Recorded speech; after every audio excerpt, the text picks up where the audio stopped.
শাহরুখ খানের বাদশা মুভির এই চশমাটা দেখার পরে সবাই আমরা আসলে এই চশমাটা নিজের জন্য চেয়েছিলাম, যা দিয়ে কাপড়ের এই পার ও পার সব দেখা যেত। আর আমরাও গালগপ্প মারতাম সিআইএ, এফবিআই এদের কাছে হয়তো এরকম চশমা বা ফোন রয়েছে বা ক্যামেরা রয়েছে। আর তখন গুজব মনে হলো 2020 সালে OnePlus একটা ফোন নিয়ে আসে, OnePlus 8 Pro, যা নিয়ে রীতিমতো তোলপাড় শুরু হয়ে গিয়েছিল। এই ফোনে 4টা ক্যামেরা ছিল, যার মধ্যে একটা সেন্সর ছিল 5 মেগাপিক্সেলের কালার ফিল্টার ক্যামেরা।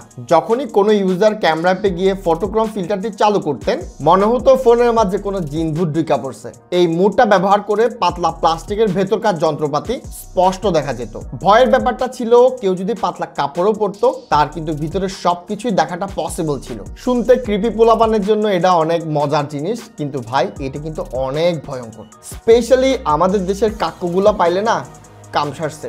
এই ঘটনায় OnePlus কর্তৃপক্ষ আমাদের জানায় এটা ভুলবশত ফোনে চলে এসেছে। সাধারণত স্মার্টফোন ক্যামেরায় ইনফ্রারেড আলো আটকানোর জন্য আইআর ফিল্টার ব্যবহার করা হয়, যাতে ছবি নর্মাল দেখায়। কিন্তু OnePlus তাদের ওই 5 মেগাপিক্সেল ক্যামেরা থেকে আইআর ফিল্টারটা সরিয়ে নিয়েছিল, যাতে ইউনিক ইনফ্রারেড স্টাইলের ছবি ক্যাপচার করা যেত। কিন্তু ফলাফলটা হয় উল্টো, ফোনটি এক্সট্রা মেশিনের মতো কাজ করা শুরু করে। বিষয়টা নজরে আসার সাথে সাথে OnePlus কর্তৃপক্ষ তাদের এই ফিল্টারটা সরিয়ে নেয়। পরবর্তীতে যখন পুনরায় এটা চালু করা হয়, তখন লেন্সটা ব্যবহার করা হয় না, বরং মেইন ক্যামেরা দিয়ে সফটওয়্যারের মাধ্যমে ফিচারটা চালু করা হয়।